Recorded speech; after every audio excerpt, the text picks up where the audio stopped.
নমস্কার বন্ধুরা, ডলি রন্ধনশালায় সবাইকে স্বাগত। আজকে তোমাদের সাথে শেয়ার করব বাঁধাকপির মধ্যে অল্প একটু মটরশুঁটি দিয়ে দারুণ একটা রেসিপি। এটা যেমন স্বাদ হয় তেমন কিন্তু বানাতেও খুবই সোজা আর কম সময়ে বানানো যায়। আর আজকে রেসিপিটা দেখার পরে তোমাদের যদি ভালো লেগে থাকে অবশ্যই ভিডিওতে একটা লাইক করো আর প্রচুর প্রচুর শেয়ার করো।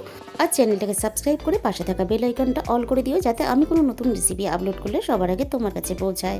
সমস্ত বাঁধাকপি দেখো আমি এইভাবে ছোটো ছোটো টুকরো করে কেটে নেব।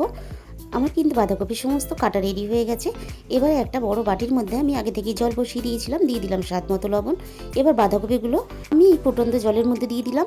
এরপরে আমি দিয়ে দিলাম অল্প কিছুটা মটরশুঁটি। এবারে আমি দিয়ে দেবো এখানে অল্প একটু হলুদ গুঁড়ো। এবার খুব ভালোভাবে আমি সিদ্ধ করে নেব।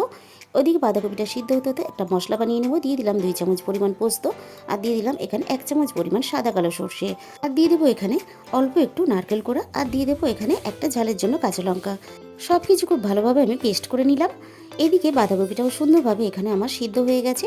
এবার আমি ফুটন্ত জলে থেকে তুলে আমি একটা চাটনি বাটির মধ্যে সমস্ত বাঁধাকপিগুলো তুলে খুব ভালোভাবে আমি প্রথমে জল ঝরিয়ে নেব।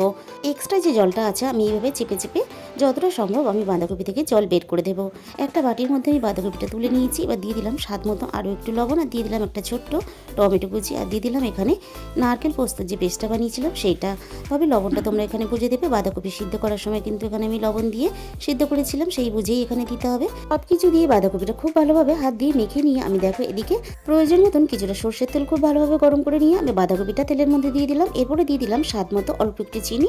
এরপরে আমি দেখো হালকা একটু নাড়াচাড়া করে নেবো। আর এই কাজটা করার সময় কিন্তু গ্যাসের ফ্লেমটা অবশ্যই লোতে রাখবে। আর দিয়ে দিলাম কালারের জন্য অল্প একটু কাশ্মীরি লঙ্কার গুঁড়ো। ফ্লেমে গ্যাসের আঁচটা রেখে আমি এইভাবে বাঁধাকপিটা একটু ছড়িয়ে দিলাম। দিয়ে দিলাম এখানে আরও ঝালের জন্য 2 ছেঁড়া কাঁচা লঙ্কা। এবার আমি ঢাকা দিয়ে দেবো 5 মিনিটের জন্য। 5 মিনিট পরে আমি ঢাকা খুলে দেখে নেব বাঁধাকপির যে এক্সট্রা জলটা সেটা কিন্তু সুন্দরভাবে এখানে টেনে নিয়েছে। হালকা নাড়াচাড়া করে আমি বাঁধাকপিটা রেডি করে নিলাম। এরপরে দেখো এখানে আমি দিয়ে দিলাম সব শেষে 1 চামচ কাঁচা সর্ষের তেল। এইভাবে রান্না করে একদিন হলেও তোমরা খেয়ে দেখো, গরম গরম ভাতের সাথে দারুণ লাগে।